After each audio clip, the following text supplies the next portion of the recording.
Gutom ako. Parang gusto ko ng pan chocolate o croissant. Bili tayo sa baba.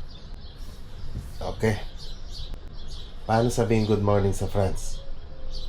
Bonjour. Bonjour. Halika. Bibili tayo. Gusto mo? Let's go? Sige. Bili tayo na. Yung susi. Ito yung wallet ko.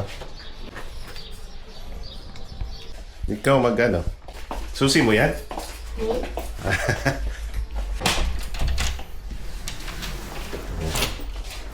Malaki na siya.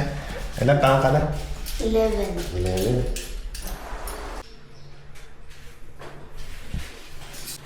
Malaki na siya. Karga-karga ko. Yan. Sa fourth floor tayo.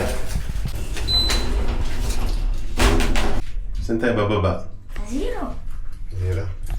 Marunong siya mag-Tagalog konti pero French ang salita niya. So ngayon sasamahan niya akong bibili ng croissant kasi nagkikrave ako doon sa fresh croissant nila.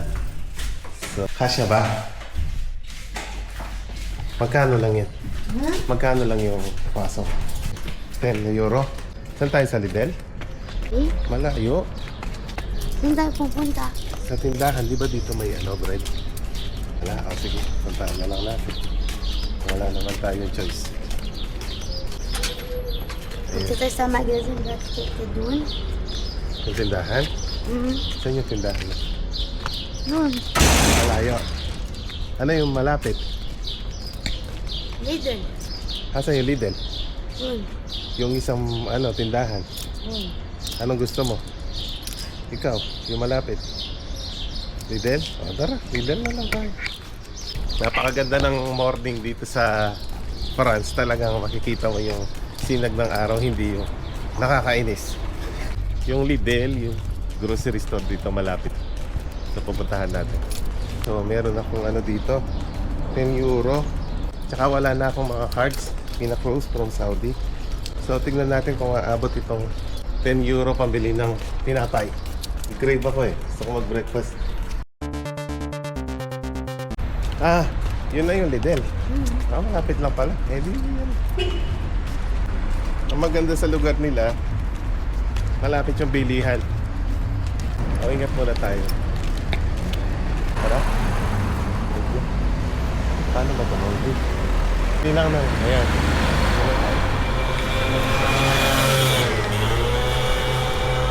Paano basahin yan? Grocery? Ano sa regular? Basahin mo nga. Non, chérie. Ah. Et charcuterie. Very good. So, let's go. Ano tayo sa lahat? Hindi lang kami ng tila.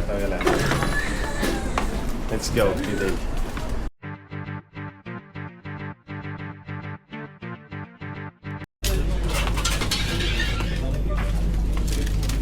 Grabe, ang susarap po. Dito? Mukha ko dito. Ito yung croissant, original. 0.45. So, ito yung pan chocolate. May chocolate. Dito mga 5. Ayan. Hawakan natin. Pain. Ito din sikat din sa kanila. So, nakabili kami ng pan chocolate. Pain chocolat croissant. Croissant, tara. Painit na natin.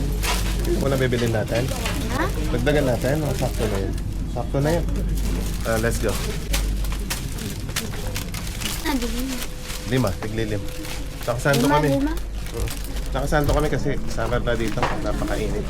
Hindi ko kaya mag-t-shirt kasi pagpapawisan ka lang. Ngayon pupunta na kami sa counter para magbayad. Tsaka na kami mag-grocery dito kapag day off din. Walang pasok yung dalawang bata. Sakto. Tingnan na. Dito sa... Dito kan. Cashier. Yan. Hindi. Hindi kape. Saan tayo? Dito tayo. Kung umalis, hindi ako marunong magsalita ng French. Meron tayong gatas dad. Tingnan kami sa bahay at pinipare na namin ng croissant. How do you pronounce this one in French? Croissant. Croissant. But sa iba, sa English, croissant. Croissant. Croissant. Ang unang basa ko, croissant. Sa French, croissant. Asa. Kwasong. Oh. Bumili din kami ng pan chocolate or tinapay na may chocolate. Pan chocolate. Tapos, ito yung parang pandesal nila dito. Siyempre, wala naman pandesal dito. So, ang gagawin natin, tatry natin. Pinainit ko na to sa microwave ng 30 seconds. Tapos, i-dip mo sa gatas.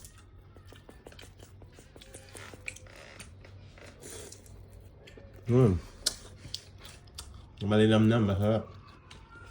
Malambot. Malutong yung labas. Sa Europe na talaga ako. Salamat. Thank you for watching. Next time, sa mini vlogs namin ni Eya. Bonjour. Paano magpaalam sa French? Paano magpaalam? Bye-bye. Hindi, yung French. Bye-bye. Hindi, English yun eh. Yung sa French. Au revoir. Au revoir. Merci.